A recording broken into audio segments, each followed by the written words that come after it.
우리 다 같이 일어서서 하나님의 말씀을 경이로움으로 받도록 하겠습니다. 서머나 교회의 사자에게 편지하라. 처음이요 마지막이요 죽었다가 살아나시니가 이르시되 내가 내 환난과 궁핍을 알거니와 실상은 내가 부요한 자니라. 자칭 유대인이라 하는 자들의 비방도 알거니와 실상은 유대인이 아니요 사탄의 회당이라.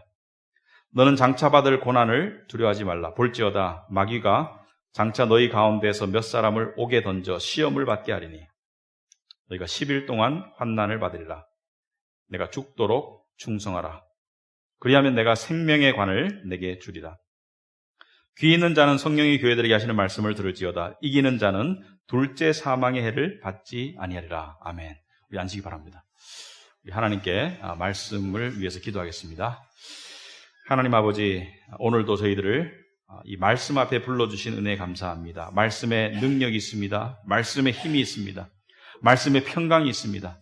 말씀에는 우리가 도달할 수 없는 그러한 지혜가 있고 또 우리가 받을 수 없는 그러한 힘이 있고 또 더 나아가서 우리가 인간의 눈으로는 도저히 볼 수 없는 소망이 담겨 있음을 다시 한번 저희가 고백합니다. 아버지, 그러한 것들을 이 시간 하늘문을 여셔서 우리에게 베풀어 주시옵시고 좀 전에 우리가 대표 기도했던 것처럼 우리 삶 가운데 여러 가지 문제들 속에서 그 문제들 속에서 우리가 어떻게 이기고 승리하고 또 나아갈 수 있는지 그러한 비결을 알 수 있도록 하옵시고 특별히 교회를 향하신 주님의 음성, 주님의 말씀을 우리가 귀담아 들을 수 있도록 하옵소서. 더운 여름이지만 우리가 영적으로는 경각심을 가지는 그러한 7, 8월이 될 수 있도록 주님 인도하여 주시옵소서. 예수님 이름으로 기도합나이다. 아멘. 여러분 우리가 건강검진을 나이가 되시면 좀 받습니다. 한 2년에 한 번씩 받는 그런 케이스가 많은데요. 건강검진 받으러 갈 때 조금 긴장이 되죠. 가면은 이렇게 좀 불편한 이 검진도 있고 또 어떤 거는 좀 힘들기도 하고 그렇습니다. 수면 내시경을 해야 되냐 아니면은 말아야 되냐 여러 가지 결정도 해야 되고요. 그런데 또 한 가지 힘든 부분은 막연한 염려입니다. 결과가 혹시 안 좋게 나타나면 어떡할까? 특별히 여러분이 그 초음파실에 갔는데 담당하는 그 초음파 찍는 분이 약간 고개를 갸우뚱거리면은 여러분의 마음속에 의심의 먹구름이 끼면서 물어보고 싶지만은 섣불리 물어볼 수도 없는 그런 순간도 꽤 있어요. 근데 건강검진을 다 받고 나면은 결과 통지서라는 게 날라오죠. 근데 결과 통지서에 보면은 대부분의 경우는 약간씩 이상이 있습니다. 그런데 심각한 이상이 있어서 빨리 의사에게 가봐라 이런 소견도 있을 수 있고요. 그래서 결과지를 가지고 담당 의사한테 가가지고 상담을 받습니다. 그런데 받고 나면은 이건 이렇고 저건 이렇게 설명을 들을 수 있는데 여러분 한번 상상해 보셨습니까? 그런 거 받아본 적 있습니까? 아무 이상 없음? 건강검진했는데 아무 이상 없음? 저는 못 받아봤습니다만 제 부친께서 받아보셨는데 굉장히 기뻐하시더라고요. 아무 이상 없음. 예. 근데 이 교회를 향한 예수님의 편지, 7교회를 향한 주님의 편지는 7교회를 향한 주님의 영적 진단입니다. 그런데 7교회 중에 4교회는 칭찬도 있고 책망도 있었다. 건강한 부분도 있었지만은 안 좋은 부분도 있었다. 그래서 에베소, 버가모, 두아디라 4대 교회는 칭찬과 책망이 있었습니다. 그리고 라오디게아 교회는 좋은 게 없어요. 책망밖에 없어요. 마지막 교회 라오디게아. 그런데 2 교회는 이상 없음. 오늘 볼 서머나 교회와 빌라델비아 교회가 이상 없습니다. 그렇다면 이 교회들은 완벽했는가? 그렇지는 않습니다. 완벽한 교회가 어디 있겠습니까? 완벽한 교회는 없습니다. 왜냐하면 죄인들이 모인 교회가 어떻게 완벽할 수 있겠습니까? 그런데 주님은 인간의 한계와 약점과 나약함을 아시는 주님께서 보시기에 그 정도면은 나는 기쁘다. 여러분 이걸 개인적으로 적용했어요. 여러분이 나중에 주님 앞에 섰을 때 주님께서 나는 너에게 별 나무랄 것이 없구나. 나는 너에게 별 나무랄 것이 없단다. 굉장히 영광스러울 것 같아요. 굉장히 영광스러울 것 같아요. 그러면은 서머나 교회는 과연 어떤 교회였길래 주님의 책망이 없고 칭찬만 있었나? 오늘날 우리가 생각하는 최적화된 신앙생활과 교회와 서머나 교회와는 닮은 점이 있는가 아니면 차이점이 극명한가 살펴봐야 되겠습니다. 자, 서머나라는 도시는 이 반모섬, 지금 요한이 계시록을 받은 반모섬, 그리스와 로마의 이 남동쪽 해안인 남동쪽에 있는 반모섬에서 오른쪽, 그러니까 소아시아 반도의 서쪽 해안가에 있는 도시가 서머나 교회입니다. 서머나입니다. 그래서 에베소도 항구 도시이고, 에베소에서 북쪽으로 100km 정도 가면은 서머나도 항구 도시이고, 에베소, 서머나, 버가모, 도아디라, 사데, 빌라델비아, 라오디게아 교회가 시계 방향으로 소아시아, 지금의 터키에 위치해 있는데, 서머나라는 곳은 에베소와 마찬가지로 항구 도시이고 상업 중심지입니다. 그리고 유적을 통해서 알아본 결과 서머나는 상당히 계획된 도시여서 그 안에 체육관도 있었고 도서관도 있었고 잘 포장된 도로도 있었고 상당히 문명이 발달한 도시고 인구는 한 수십만 명 정도로 추정이 됩니다. 여러분 그 일리아드와 오디세이 읽어본 사람은 없지만 호모가 썼다는 것은 우리가 시험치기 위해서 배웠죠. 그죠? 인류의 최초의 서사시 일리아드와 오디세이 배워봤죠? 기원전 한 800년쯤에 살았던 그 호모의 신전이 있던 곳이 서머나입니다. 그러니까 굉장히 유서 깊은 곳이에요. 그런데 또 다른 특징이 있습니다. 어떤 특징이냐? 서머나는 사람들이 서머나의 사람들의 특성이 굉장히 충성스럽고 신실해요. 그래서 로마 시대에 서머나 사람 같다라는 속담이 있습니다. 저 사람은 서머나 사람 같아. 그러면 충성심이 높고 그다음에 신실하다, 믿을만하다 이런 뜻입니다. 서머나 사람. 여러분 우리는요 이럴 때 이렇게 생각할 때가 있어요. 예수 안 믿는 사람은 나쁜 사람, 예수 믿는 사람은 착한 사람. 그렇지 않죠. 하나님의 일반 은혜 아래서 하나님이 주시는 형상을 예수 안 믿더라도 그 일반 은혜 속에서 간직한 착한 사람들이 있습니다. 그런 사람들은 겉으로 보기에, 인간적으로 보기에 예수 믿는 사람보다 더 착할 수가 있고요. 예수 믿기 전에 좀 나쁜 사람, 세상적으로 좀 악한 사람, 좀 예의 범절이 없는 사람은 예수 믿는다고 하루아침에 사람이 180도로 바뀌지는 않아요. 그죠? 그러므로 제가 예수 믿지만 동네에 살다 오면은 저 사람은 예수 안 믿는 것 같은데 저보다 더 친절하고 저보다 더 인내심이 많은 것 같은 사람 볼 수 있습니다. 구원은 행위로 받는 것이 아니니까. 물론 예수 믿게 되면 성화라는 과정을 거치지만, 자, 서머나 사람은 원래 천성이 일반적으로 충성심이 높고 신실한 사람이었다. 그래서 이 서머나. 자, 그런데 이 서머나 교회에 이 주님께서 8절에 이렇게 말씀하세요. 서머나 교회의 사자에게 편지하라. 처음이요 마지막이요 죽었다가 살아나신 이가 이르시되. 여러분, 예수님께서 7교회를 예수님이 다 편지를 보내셨지만은 당신을 소개하는 방법이 내용이 다 다릅니다. 지난주에 에베소 교회를 향해서 예수님께서 소개한 것과 7 촛대와 7 별을 손에 쥐시고 7 금촛대 사이를 거니시는 이라는 그 소개하는 방식과 오늘 소개하는 내용이 달라요. 오늘은 처음이요 마지막이고 죽었다가 살았다 이렇게 소개를 하십니다. 왜냐하면 주님께서 당신을 소개하시는 그 내용과 이 교회의 상황과 밀접한 관계가 있는 거예요. 그러니까 서머나 교회를 향해서 주님께서 당신을 소개하시는 이 방법, 이 내용과 서머나 교회의 상황과 밀접한 관계가 있습니다. 왜냐? 서머나 교회는 성도들이 죽습니다. 10절에 보시면은 네가 죽도록 충성하라 이렇게 되어 있어요. 네가 죽도록 충성하라. 우리는 죽도록 충성하라는 말을 씁니다. 죽도록 충성하자. 그럴 때 우리는 죽을 만큼 충성하자. 이런 뜻이죠. 그러나 서머나 교회를 향해서 예수님께서 아까 나중에 자세히 살피겠지만은 죽도록 충성하라는 것은 네가 죽을 것이다. 그렇지만 충성하라는 뜻이에요. 자, 그리고 또 시작이 있으면 끝이 있다. 처음이요 마지막이다. 왜? 환난 가운데 있기 때문에 끝이 있을 것이라는 것을 암시하고 있습니다. 그렇다면 서머나 교회는 어떤 상황 속에 놓여 있었는가? 왜 주님의 칭찬이 있고 책망이 없는가? 하나하나 살펴봐야 되겠습니다. 자, 9절에 보시면은 내가, 주님 말씀이죠. 서머나 교회 너희의 환난과 궁핍을 알거니와 이렇게 하고 있습니다. 환난과 궁핍을 안다고 했어요. 여러분, 서머나 교회는 어떤 환난이 있었습니까? 서머나 교회는 예수 믿기 때문에 많은 환난이 있었어요. 제가 몇 주 전에 폴리캅이라는 사람을 제가 소개를 한 적이 있습니다. 기억하시는 거 모르겠는데 요한의 수제자이면서 주교라고 했어요. 이 폴리캅이 서머나 교회의 주교였습니다. AD 115년부터 155년까지 40년 동안 서머나 교회에서 주교를 했는데 이 폴리캅이 86세 때 그 지역의 로마 총독에 의해서 잡혀가는데 그 잡혀가서 총독이 시저, 로마의 황제가 주님이라고 고백하면 살려주겠다. 폴리캅이 이렇게 말합니다.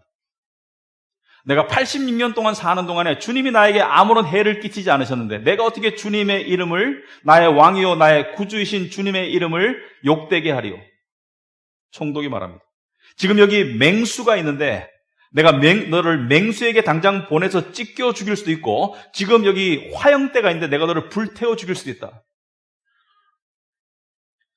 폴리캅이 말합니다. 담대하게 나는 그리스도인이다. 나는 크리스찬이다. 여러분 영어의 크리스찬, C-H-R-I-S-T-I-A-N 거기서 Christ를 빼면 I-A-N이 남아요. 그리스도를 빼면 나는 I am nothing. 나는 아무것도 아닌 존재이다. 그리스도인이라는 것은 나의 정체성, 나의 운명, 나의 모든 것을 그리스도인으로 나는 살고 있고 그리스도인으로 나는 걸고 살고 있다. 그리고 폴리캅이 말합니다. 네가 나를 태워 죽일 이 불은 1시간 있으면 꺼질 거지만 너는 믿지 않는 자들에게 예비된 지옥의 영원한 불을 알지 못하고 있다. 왜 지체하느냐? 그래서 사람들이, 군중들이 폴리캅을 이 나무 장작을 해놓은 화형대로 끌고 갑니다. 그런데 그때 유대인들이 끌고 가요. 그리고 유대인들이 불쏘시개, 그러니까 장작에 바로 불을 못 붙이니까 이 불쏘시개, 작은 나무들을 함께 가지고 이게 막 떼거지로 몰려갑니다. 그래서 불태워 죽였어요. 폴리캅을. 폴리캅이 있던 곳이 서머나입니다. 그런데 궁핍을 알거니와 너의 환난과 궁핍을 안다고 그랬어요. 주님이 아신다는 거. 여러분, 우리가 고난당할 때, 힘들 때, 물질적으로 어려울 때 우리가 주님이 나를 아실까? 여러분, 아십니다. 여러분의 작은 신음소리 하나도 아신다고 그랬거든요. 안다고 그랬어요. 내가 너의 궁핍을 안다고 그랬어요. 궁핍은 뭐죠? 가난이죠. 쉽게 말하면 돈 없음, 물질 없음, 돈벌이 안 됨, 풍요함이 없음. 근데 왜 서머나 교회 교인들은 가난했을까? 서머나는 부자 도시인데 왜 서머나 교회 교인들은 가난했을까? 기독교인이기 때문에 고객이 끊기고 그래서 가난해졌을까? 추측컨대 그게 아니고요. 원래부터 가난한 게 아니고 빼앗겼습니다. 빼앗겼어요. 여러분, 이 초대교회 시대에는 그리스도인들이 그리스도인이기 때문에 재산을 빼앗겼어요. 재산을 도둑질해가도 법의 호소에도 잘 들어주질 않습니다. 왜? 그리스도인이기 때문에. 차별받았기 때문에. 여러분, 지금도 무슬림이나 어떤 그 힌두교가 강한 쪽에서 그리스도인이 교회를 누가 불질렀다, 수사가 이루어지지 않습니다. 제대로 이루어지지 않습니다. 어떻게 알 수 있느냐? 히브리서 10장 34절에 보면 이런 말씀이 있어요. 히브리서에서 히브리인들을 향해서 이렇게 말합니다. 히브리서의 이 수신자들을 향해서 너희가 갇힌 자를 동정하고, 갇혔다는 것은 함께 믿다가 옥에 갇힌 자들을 동정하고 그들을 불쌍히 여기고 너의 소유를 빼앗기는 것도 기쁘게 당한 것은, 이렇게 하고 있어요. 무슨 말이냐면 네가 예수 믿기 때문에 네가 가지고 있는 재물, 네가 가지고 있는 건강, 심지어 네가 가지고 있는 목숨을 빼앗기는 것도 기쁘게 당했다고 얘기해요. 기쁘게 당했다. 이거 쉽지 않습니다, 여러분.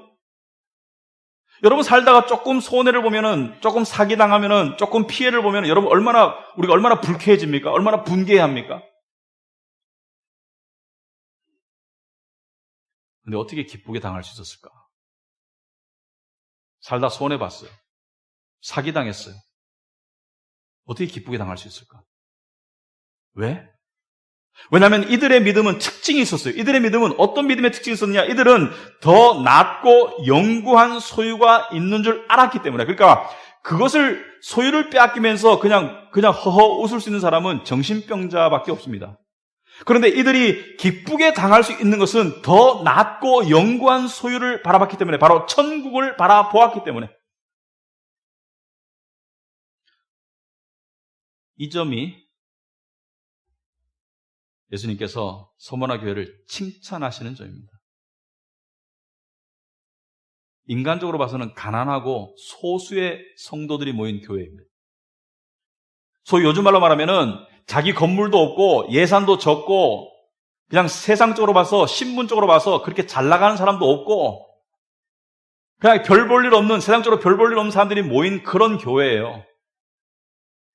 그런데 주님은 이 교회를 향해서 이렇게 말합니다. 네가 궁핍을 알거니, 네가 가난한 줄 알지만 너는 부유한 자라고 해서, 내가 부유한 자라, 너는 가난한 것 같이 보이지만 내 눈에 보기에는 너는 부자라는 거예요. 여러분, 내 눈에 보기에는 부자라는 거예요. 무슨 말입니까? 물질적으로, 육신적으로는 가난해요. 힘 없습니다. 하지만 주님의 눈으로 보시기에는 영적인 부여함이 있다는 거예요. 믿음적인 풍요함이 있다는 겁니다. 그러니까 외모를 보시지 않은 주님께서, 그 내면을 보시는 주님께서 봤을 때는 서머나 교회, 야, 너네들 가난하지? 너네들 궁핍하지? 너네들 환난 가운데 있지? 힘없지? 백 없지? 하지만 내가 보기엔 너넨 부자야. 주님의 평가는 인간의 눈의 평가와 다른 것이죠. 달라요.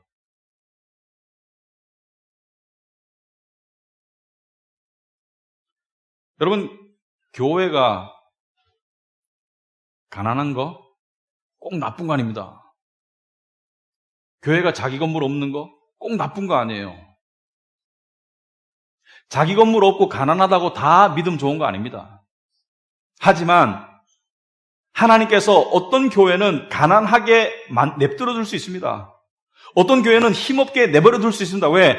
주님께서는 우리의 믿음의 성숙과 믿음의 성장을 위해서 그런 상황에 놓아둘 수가 있습니다. 우리에게 개인적으로 물질적인 힘듦이나 육신적인 질병을 허락하실 때가 있는 거예요. 왜? 우리의 믿음을 연단하기 위해서. 왜냐하면 주님이 보시기에는 이 세상의 일시적인 풍요와 이 세상의 일시적인 어떤 그런 것보다는 믿음이 더 크기 때문이죠. 자식이 이유 없이 쓸데없이 고난당하는 것을 즐기는 부모는 없습니다. 하나님은 절대로 손해나는 장사하지 않습니다. 지금 이 땅에서의 고난의 가벼운 것이 장차올 영광의 중요한 것을 이루어감이라. 그러니까 결국에는 주님이 가져가고자 하는 믿음은 뭐예요? 상황에도 불구하고 하나님을 바라보는, 천국을 바라보는, 영생을 바라보는 그 믿음에 이르도록 원하는 거예요.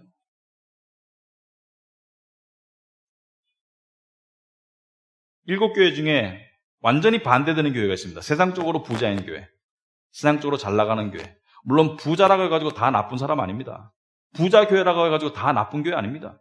하지만 공교롭게도 라오디게아 교회, 칭찬은 없고 책망만 있었던 라오디게아 교회는 부자 교회였어요. 라오디게아 교회는 3장 17절에 보시면은 네가 말하기를 나는 부자라 부유하여 부족한 것이 없다 하나, 나는 부자다, 우리 교회는 부자다, 부족한 것이 없다 하나, 네 곤고한 것과 가련한 것과 가난한 것과 눈먼 것과 벌거벗은 것을 알지 못하는도다. 이 책망이 한두 가지가 아닙니다. 네가 지금 정말 비참한 것과 네가 불쌍한 것과 네가 가소로운 것과 네가 영적으로 빈약한 것과 네가 영적인 눈도 못 뜨고 네가 수치스러운 것도 모르는 이 엉망인 교회죠. 주님이 보시기엔 엉망이에요. 세상적으로 봐서는 부족한 게 없습니다. 오늘날로 말하면은 건물도 있고 많은 것을 갖췄어요. 사회적으로 지위 높은 사람들도 많이 있습니다. 하지만 주님이 보시기에는 엉망인 거예요.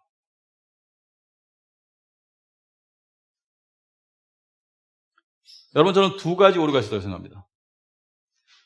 가난하기 때문에 또는 가난한 교회이기 때문에 힘없고 우울하고 그리고 스스로를 뭐라고 할까요? 자기 비하하는 교회가 있다면 주님이 기뻐하지 않는다고 생각합니다. 반대로 세상적으로 풍요하고 힘 있다고 해가지고 교만한 교회 주님이 기뻐하지 않는다고 생각합니다. 주님이 기뻐하는 교회는 믿음으로 나아가는 교회입니다. 그런데 일반적으로 그 믿음의 완성과 믿음의 순결을 위해서 주님은 가난을 허락할 때가 더 많아요. 주님은 고난을 허락할 때가 더 많습니다. 여러분 삶 가운데도 고난이나 궁핍이나 어려움이 있을 때가 있을 겁니다. 왜 그럴까요? 바로 주님은 여러분의 내적 믿음을 위해서 그것을 주시는 거예요. 그런 상황 속에서 그 상황을 벗어나고 싶고 그 상황을 해결하고 싶은데 벗어나지 않고 해결되지 않고 언제 해결될지 모를 수도 있죠. 그럴 때 뭐예요? 주님이 원하시는 건 뭡니까?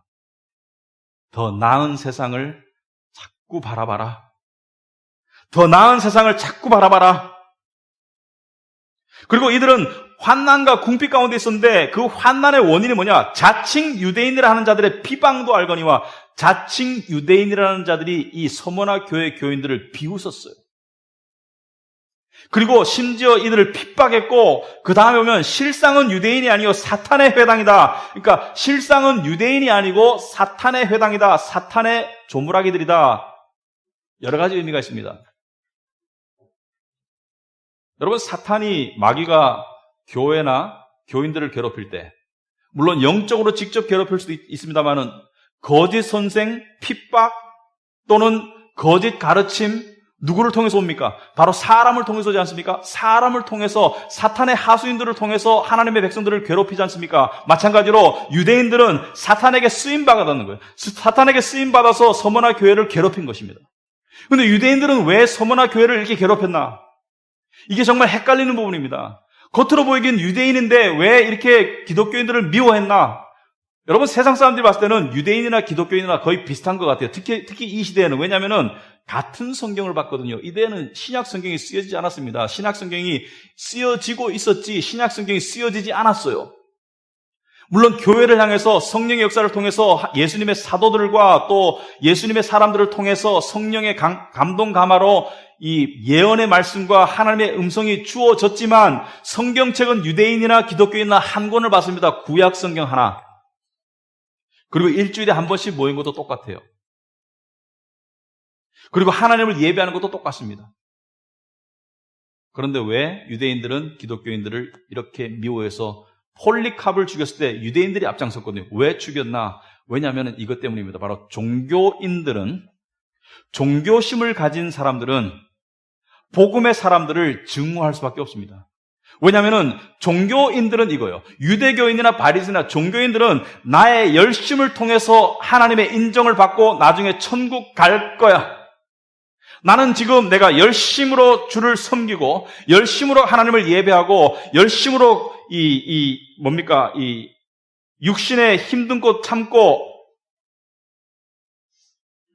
금욕하고 고행해서 마지막에 하나님의 인정을 얻어서 천국 갈 수 있을지 몰라. 이게 소망이에요. 그런데 기독교인이 뭐라 그래요? 나는 이미 하나님께 인정받았어. 나는 천국 가. 아니, 나는 천국 백성이야. 이미 천국 시민권자야. 여러분, 종교인들이 봤을 때는 이건 때려 죽일 놈이죠. 왜? 자기는 그렇게 죽도록 고생하고 노력해도 될까 말까 한 것을 이 사람들은 가졌다는 거예요. 말이 됩니까? 불공평한 거예요. 불공평하고 말이 안 되는 거예요. 그리고 미운 겁니다. 그래서 바리새인들이 예수님을 죽이려고 했잖아요. 죽였지 않습니까? 왜? 예수님이 뭐라 했습니까? 너희들은 천국 간다고 생각하지? 창녀와 세리가 천국 먼저 간다. 이 사람들은 천국 가는 이 길에 줄 서 있다고 생각하면 경주한다고 생각하면 자기는 앞에 그룹이다. 자기는 선두 그룹이다. 왜? 자기들은 하나님을 열심히 섬기고 봉사하고 금욕하고 고행하니까 자기들은 선두 그룹이라고 생각하고 창녀와 세리는 저 끝에 있는데 예수님께서는 아니 순서가 바뀌었어. 창녀와 세리가 더 앞에야. 왜? 창녀와 세리는 죄를 깨달을 수 있기 때문에.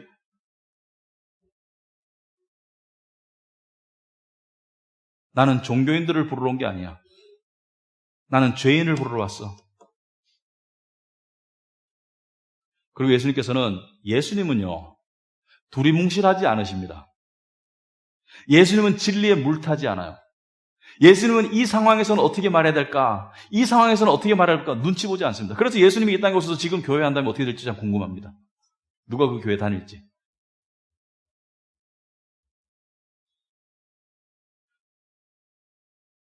이걸 대화를 해봤었어요, 옛날에.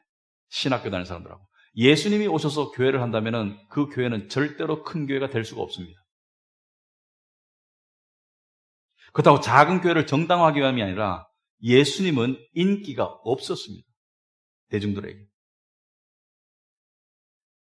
예수님은 자기를 믿으려고 온 유대인들에게 이렇게 말씀하셨어요.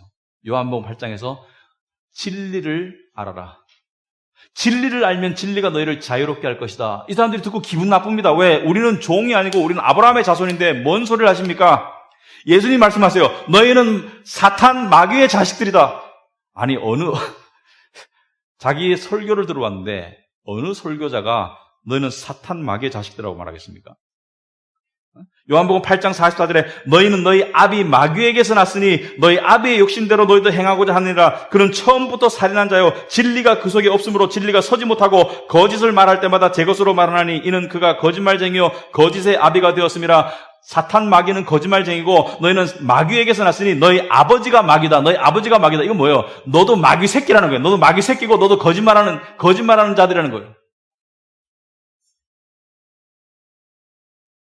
겉으로 볼 때는 유대인이나 기독교인이나 같은 성경을 썼고 일주일에 한 번씩 예배드렸고 사회 속에서는 착하게 살으려고 노력했을 것이고 하나님을 향해서는 정성을 쏟으려고 노력했을 것이고 그렇지만 주님이 보기에는 하나는 마귀 새끼고 하나는 하나님의 백성입니다. 왜? 영적인 진리는요. 겉으로 보기에 99% 같아도 핵심 하나가 틀리면 완전히 다른 거예요. 우린 교회 다니면서 이렇게 생각합니다. 두리뭉실하게 생각해요. 교회 다니면서. 같이 교회 다니고 대충 이렇게 같이 하면 거의 비슷한 데 가겠지. 천만의 말씀. 그건 제 이야기가 아니고 성경 말씀에는요, 진리 얘기는 좁아요. 진리 얘기는 정확해요. 진리 얘기는 하나밖에 없어요. 여러분, 천국이라는 보물이 있는데 거기에 키가 있다고 칩시다. 그런데 그 키가 대충 아무거나 꽂으면 열릴 것 같아요? 천만의 말씀.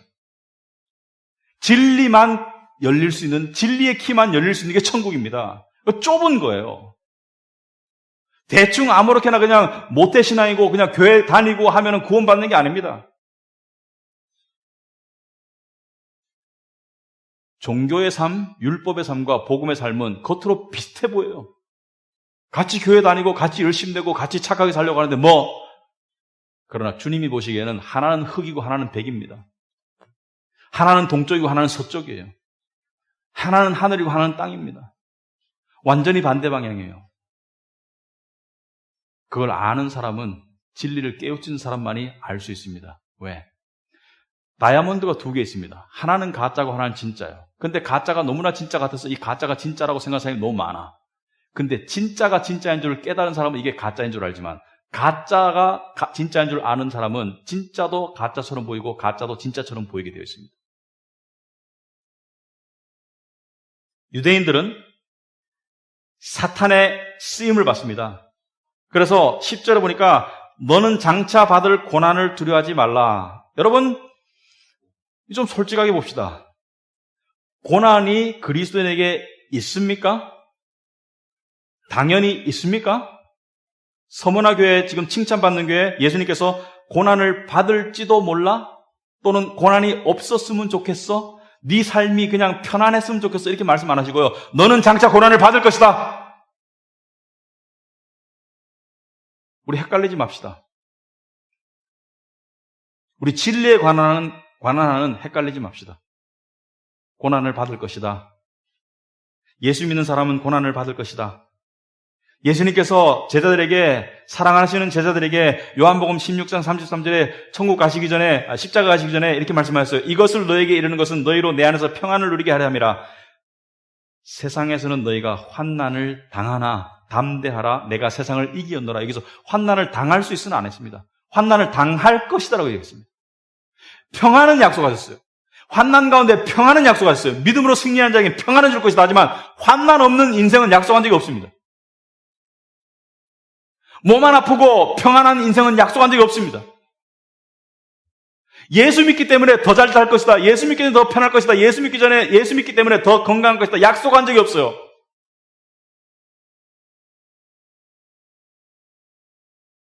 너는 장차 고난을 장차 받을 고난을 이미 인정하고 가정한 것이죠. 장차 받을 고난을 두려워하지 말라. 볼지어다. 마귀가 너희 가운데서 몇 사람을 옥에 던질 것이다. 자, 마귀는 누구죠? 여기서 말하는 마귀는, 여러분, 마귀가 영적인 마귀가 사람을 잡아서 옥에 넣습니까? 마귀의 쓰임을 받는 유대인들을 말하는 거예요. 한 하나님을 믿는다고 하지만, 한 구약을 읽지만, 율법주의적인 그런 종교적인 사람들이 너희를 감옥에 집어넣을 것이다. 왜? 너희가 미워서, 증오스러워서. 그 이유는 아까 이야기했죠. 너희가 10일 동안 환난을 받을 것이다. 여기서 말하는 10일은 무엇입니까? 정해진 시간이 있다는 거예요. 감옥에 들어가가지고 갇히고 고통당하고 회유당하고 핍박당하는 정해진 시간, 하나님이 정해진 시간이 있을 것이다. 그런데 그 10일 동안 어떻게 하라고요? 10일 동안 환난을 받으리라. 받을지도 모른다. 10일 동안 받으리라. 네가 죽도록 충성하라. 이게 주님의 명령입니다. 네가 죽도록 충성하라. 이 말은요, 그냥 죽을 힘을 다해서 견디라든지, 아니면은 네가 고난을 당하지만은 죽을 각오로 견디라든지, 아니 그게 아니고요. 죽을 거야. 그 환난이 끝날 때 너는 세상과 굿바이 할 거야.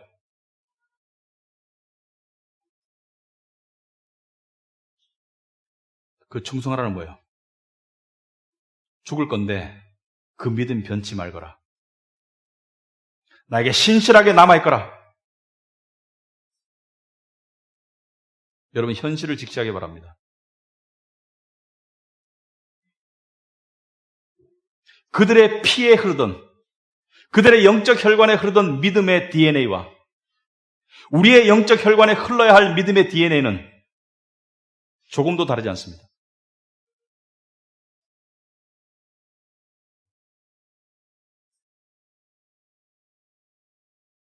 우리는 순교할 가망은 거의 없습니다. 현재 상태로. 우리가 북한에 사는 것도 알고 중동에 사는 것도 알고 순교할 가망성은 별로 없는 삶을 살고 있지만, 하지만 우리가 닥친 현실은 그들에게 도전을 줬던 믿음의 현실과 우리 현실은 조금도 다르지 않고, 오히려 우리는 더 깊고 쉽게 속을 수 있습니다. 뭐냐? 우리는 마치 미지근한 물에 갇힌 개구리 같아요. 서서히 익어가서 죽어가는. 여러분, 세상은 우리를 향해서 어떻게 회유하고 협박합니까? 응? 나를 추구해라. 돈 없으면 죽는다? 인정 못 받으면 죽어? 건강이 제일이야? 우리는 돈이 필요 없다는 것도 아니고 건강을 유지하는 게 나쁘다는 것도 아닙니다. 하지만 세상은 우리로 하여금 무엇을 요구하기 때문에 궁극적인 관심과 궁극적인 소망과 궁극적인 믿음의 대상을 세상의 것들로 만들라는 거 아닙니까?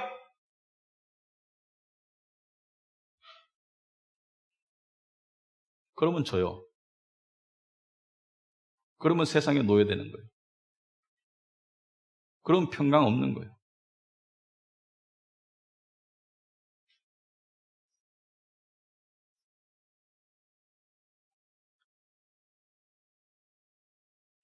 어떤 사람들은요, 우리도 그렇습니다. 은근히 때로는 하나님께 따지듯이 최적화된 신앙생활을 주세요. 사람들이 생각하는 내 육신이 원하는 최적화된 신앙생활은 이겁니다. 별 근심이 없어. 별 어려움이 없어. 하는 일도 잘 풀려. 그래서 감사해서 하나님께 찬송 올려. 이게 최적화된 신앙생활 아닙니까?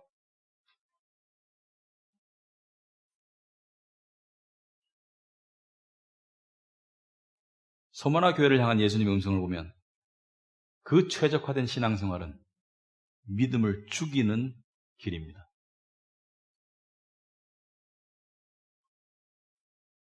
역사상 기독교가 가장 변질된 때가, 기독교가 박해를 끝내고 로마의 인정을 받고 국교가 되었던 밀라노 칙령과 콘스탄틴 황제가 기독교를 국교로 만들었던 그 시대 이후에 기독교가 가장 변질됩니다.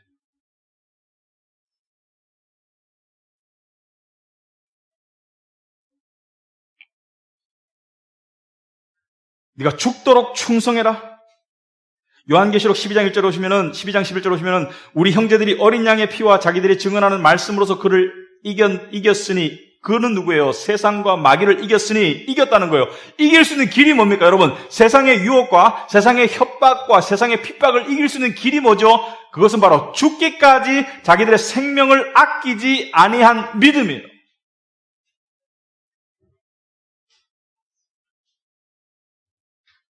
구체적으로 말하자면 나는 이 돈 잃어도 좋아.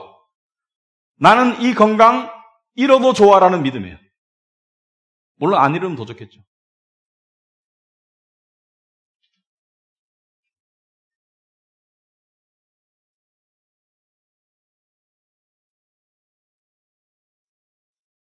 히브리서에 보면은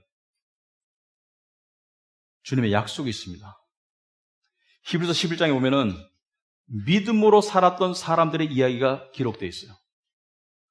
유명한 이름이 많이 나옵니다. 아브라함, 에녹, 모세, 삼손, 유명한 사람들이 이름이 많이 나옵니다. 그런데 유명하지 않은 사람들이 이름도 나와요. 히브리서 11장 35절, 제가 특별히 참 신기해서 많이 연구해 본 구절입니다. 옛날에 히브리서 11장 35절은 이렇게 나와 있습니다. 여자들은 자기의 죽은 자들을 부활로 받아들이기도 하며, 이게 무슨 뜻입니까? 여자들은 자기의 죽은 자를 부활로 받아들였다. 이게 무슨 뜻이에요? 이 여자들은 어떤 여자들입니까?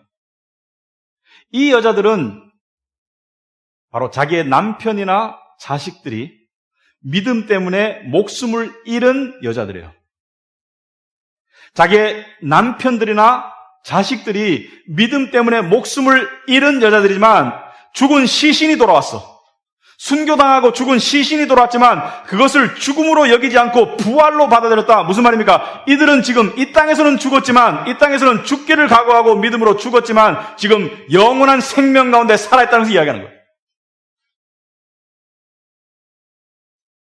예수님께서 오늘 보면 10장 마지막 절에 네가 죽도록 충성하라. 그리하면 내가 생명의 관을 내게 주리라. 네가 죽도록 충성하라. 네가 죽을 것이다. 그러나 생명의 관, 이 생명의 관은 이 땅에서 주어지는 게 아니죠. 영원한 하늘나라에서 생명의 관, 순교자의 관을, 영광을 줄 것이다. 우리가 가는 믿음은 어디까지입니까? 이 땅에서의 잘 되는 길이죠. 그러나 진짜 믿음은 그 이상을 요구합니다. 이 땅을 단념하는 믿음으로 요구합니다. 이 땅을 단념하는 믿음. 거길 가야 돼요. 아까 히브리서 11장 35절로 돌아가가지고 여자들은 자기의 죽은 자들을 부활로 받아들이기도 하며, 부활로 얘기니까 남편이 죽어왔는데 자식이 죽어왔는데 얘들은 부활했다는 거예요. 얘들은 믿음으로 죽었기 때문에 부활했다. 또 어떤 이들은 더 좋은 부활을 얻고자 하여 심한 고문을 받되 구차히 풀려나기를 원하지 아니했다. 무슨 말입니까? 순교의 협박을 당했는데 구차히 생명을 구하지 않고 뭐예요? 나는 차라리 부활할래. 38절에 히브리서 11장 38절, 제가 좋아하는 말씀입니다. 이런 사람은 세상이 감당할 수가 없어요. 세상에 이런 사람 감당할 수가 없어요. 왜?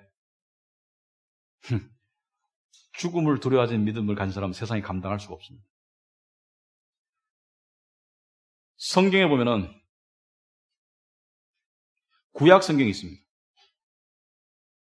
우리 성경에는 없지만은 가톨릭 성경에는 마카베라는 성경이 있습니다. 성경이 아닙니다. 역사책인데 나중에 집어넣은 거예요. 그러니까 성경은 아니지만 역사적인 기록이고 비교적 정확합니다. 거기 보면은 기원전 2세기에 있었던 사건이 하나 기록되어 있습니다. 7명의 아들을 둔 어머니. 딸이 없다는 뜻이 아니고요. 딸들은 안 잡아갑니다. 딸들은 옛날에 사람 취급을 안 했거든요.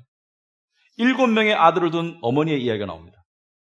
안티오커스라는 그리스의 황제가 있었는데 이 사람이 기독교를 말살하기로 마음먹은 사람이에요. 사탄의 조종을 받는 아주 극심하게, 극렬하게 기독교를 핍박했던 안티오커스가 있는데 4세. 그 사람이 예루살렘 성전에다가 그리스 신상을 올려놓고 경배를 요구하고 돼지 머리를 올려놓습니다. 돼지고기를 먹이라고 그래요. 여러분, 어떤 행동이 나의 마음과 연결된 게 있죠. 어떤 행동, 침을 뱉는다, 경멸을 의미하고요. 상대의 발을 핥는다, 굴종을 의미합니다. 유대인들에게 돼지고기를 먹는 것은 무엇을 의미합니까? 하나님을 향한 충성을 포기하겠다는 것을 충성 포기를 의미하는 거예요. 구약의 율법이니까. 돼지고기를 먹고 그다음 시저죠. 그리스의 황제를 주로 받아들이겠다. 돼지고기를 먹는 것은 자기의 신앙을 거부하는 하나의 의식입니다. 그래서 황제가 많은 사람들에게 돼지고기를 먹였어요. 근데 어느 날 아들 7명이 있는 어머니와 아들 7이 황제 앞에 잡혀옵니다. 사람들이 보고 있는 속에서 황제가 말합니다. 돼지고기를 먹을래? 아니면 죽을래?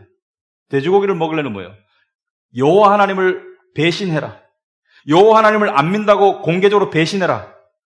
첫 아들이 믿음이 좋아요. 황제시여, 당신이 나를 어떻게 하더라도 나의 마음을 조금도 변화시킬 수 없을 것이다. 황제가 노발대발하죠. 황제 아닙니까? 황제가 빽돌아버리는 거죠. 그래서 황제가 명령합니다. 팔다리를 다 잘라가지고 기름에 튀겨라. 팔다리를 잘라가지고 기름에 튀깁니다. 그 튀긴 연기가 하늘로 팍 솟아 올라가요. 동생들이 믿음이 아무리 좋아도 그쯤 되면 만감이 교차합니다. 형처럼 장렬히 죽을 것인가?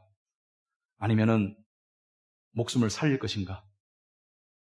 어머니가 격려하고 독려합니다. 눈 뜨고 똑바로 봐라. 눈 뜨고 똑바로 봐라. 형은 부활할 것이다. 둘째, 셋째, 넷째, 다섯째, 여섯째 다 죽어요. 마지막 한 아들이 남으니까 황제가 체면이 안 서는 거예요. 아니, 자기와 대결 앞에서 죽음으로 맞서니까 체면이 안 서는 거예요. 그 황제가 어머니를 회유합니다. 아들 7 중에 다 죽일래? 하나는 살려야지 대를 이을 거 아니냐. 네가 아들을 회유하면 내가 재산도 주고 명예도 주고 잘 살도록 해주마. 왕의 말은 사실입니다. 많은 사람들이 보는 앞에서 왕이 공표했습니다. 네가 아들을 설득해라. 어머니가 아들에게 히브리 말로 이야기합니다. 황제가 못 알아듣죠. 물론 두 말을 다 할 줄 압니다. 헬라어도 할 줄 알고. 어머니가 이렇게 말합니다. 내 아들아, 내가 너를 10달 배 아파서 낳았다. 그리고 너에게 여호와 하나님을 내가 가르쳐왔다. 아들아, 부활해서 만나자. 부활해서 만나자. 아들이 어머니의 말에 용기를 얻습니다. 그리고 황제를 향해서 말합니다.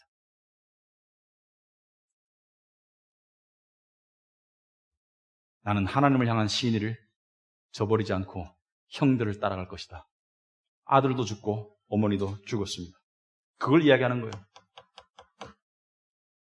더 좋은 부활을 얻고자 하여 심한 고문을 받되 구차히 풀려나기를 원하지 아니하였다. 여러분, 아까도 말씀드렸지만 이 죽음을 각오한 믿음이 그 시대에만 필요했다고 생각하면 착각입니다. 우리는 지금 순교를 향한 그 요구를 향한 믿음, 우린 그것을 집요하게 그 믿음을 저버릴 것을 세상으로부터 요구받고 협박당하고 있습니다. 세상은 뭐라고 말합니까? 내가 너에게 안락과 쾌락을 줄 수 있어. 풍요를 줄 수 있어. 나에게 소망을 두면 네 인생이 잘 풀릴 거야.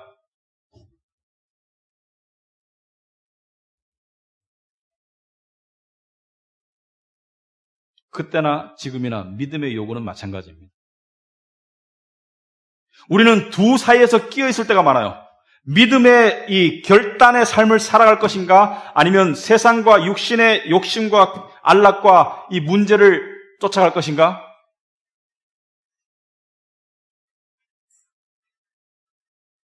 어렵죠. 어렵지 않습니까? 저도 어렵습니다. 쉽다고 말한 적 없습니다. 하지만 답은 하나요.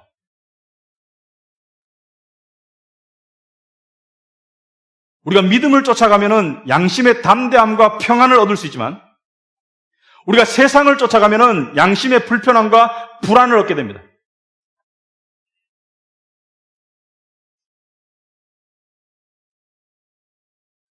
우리는 그 사이에서 어정쩡한 모습으로 살아갈 때가 많지만 하나님은 말씀하십니다. 결단해라.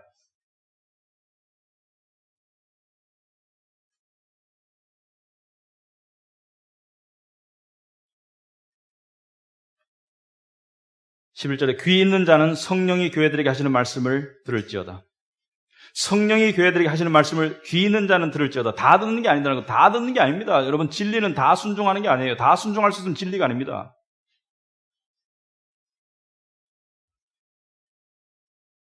이기는 자는 둘째 사망의 해를 받지 아니하리라. 이기는 자는 뭐예요? 이 믿음이 타협된 세상, 이 혼탁한 세상 속에서 이기는 자, 그 자에게는 둘째 사망의 해를 받지 아니라. 둘째 사망은 뭡니까, 여러분? 둘째 사망은 요한계시록 20장에 자세히 나와 있습니다. 둘째 사망은 이겁니다. 여러분, 우리가 사망을 말할 때 첫째 사망은 이 세상에서 죽는 거예요. 근데 사망의 영적인 의미도 알아야 됩니다. 사망의 영적인 의미는 여러분, 우리가 뻔히 살아있는 사람한테 성경이 이렇게 말합니다. 당신은 죄 가운데 죽었다. 뻔히 살아있는 자연인들에게 당신은 죄 가운데 죽었다. 여기서 말하는 죽음은 무엇이죠? 하나님으로부터 분리를 말합니다. 하나님으로부터 분리가 죽음이고 영생은 영원히 사는 것이 아니라 영생은 하나님과 합해지는 거예요. 그래서 예수님께서 요한복음 17장 3절에서 영생은 곧 유일하신 참 하나님과 그의 보내신 자 예수 그리스도를 아는 것이 영생이다. 영생은 하나님을 아는 거예요. 그러면 둘째 사망은 뭐냐? 둘째 사망은 첫째 사망 상태, 영적인 죽음 상태, 자연인 상태, 살아있는 상태에서는 하나님을 믿을 수 있는 가망이 있습니다. 하지만 둘째 사망은 하나님으로부터 영원히 분리된 지옥을 말합니다. 거기에서는 살아날 가망이 없어요. 요한계시록 20장 14절에 사망과 음부도 불못에 던져지니 이것은 둘째 사망이라 곧 불못이라. 불못은 지옥을 말하는 거예요. 누군지 생명책에 기록되지 못한 자는 불못에 던져질 것이다. 여러분, 결론적으로 오늘 본문을 통해서 우리에게 주시는 메시지는 하나입니다. 서머나 교회는 왜 칭찬받았습니까? 서머나 교회는요, 능력 있는 교회가 아닙니다, 세상적으로. 서머나 교회는 화려한 교회가 아닙니다. 서머나 교회는 어떤 무슨 프로그램이 많은 교회가 아닙니다. 서머나 교회는 한 개밖에 없습니다. 죽도록 충성하는 믿음밖에 없습니다. 그러나 그 죽도록 충성하는 믿음 하나 때문에 다른 모든 결점과 약점들이 가려지는 거예요. 왜? 주님이 원하신 게 그거예요.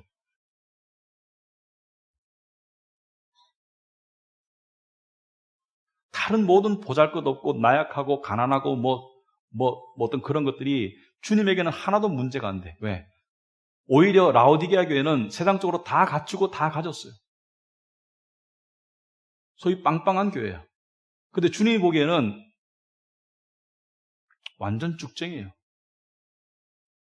제가 여러분에게 당부드리고 싶은 게 있습니다. 세상적인 모습 때문에 자기가 다니는 교회를 자랑하지도 말고 세상적인 모습 때문에 자기가 다니는 교회를 부끄러워하지도 마세요. 우리 교회에도 번듯한 건물이 있었으면 좋겠습니다. 그 좋은 마음은 제가 알지만 번듯한 건물이 없기 때문에 우리 교회를 부끄러워한다면 저는 그것은 반대입니다. 번듯한 건물을 안 주시는 이유가 있겠죠. 남이 번듯한 건물을 가졌다 해서, 남이 재정이 많다 해서 부러워하지 마세요.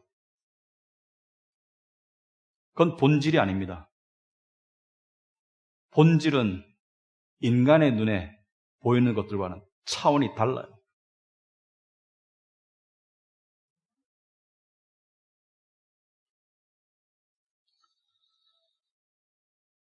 우리는 믿음이 하나님이 기뻐하시는 믿음을 가지는 사람들이 되길 원합니다.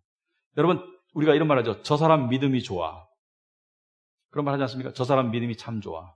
그럴 때 우리가 의미하는 건 뭐죠? 저 사람 착하고 봉사 잘하고 약속 잘 지키고 물론 훌륭한 믿음의 특징들이 될 수 있지만 믿음의 본질은 아닙니다. 믿음의 핵심은 이겁니다. 내가 이 세상을 다 잃더라도 예수 그리스도를 믿는 믿음 하나에 흔들리지 않는 삶이 믿음의 본질입니다. 처음에 흔들리더라도 예수를 바라보기 때문에 점점 더 견고해질 수 있는 게 믿음으로 나가는 길입니다.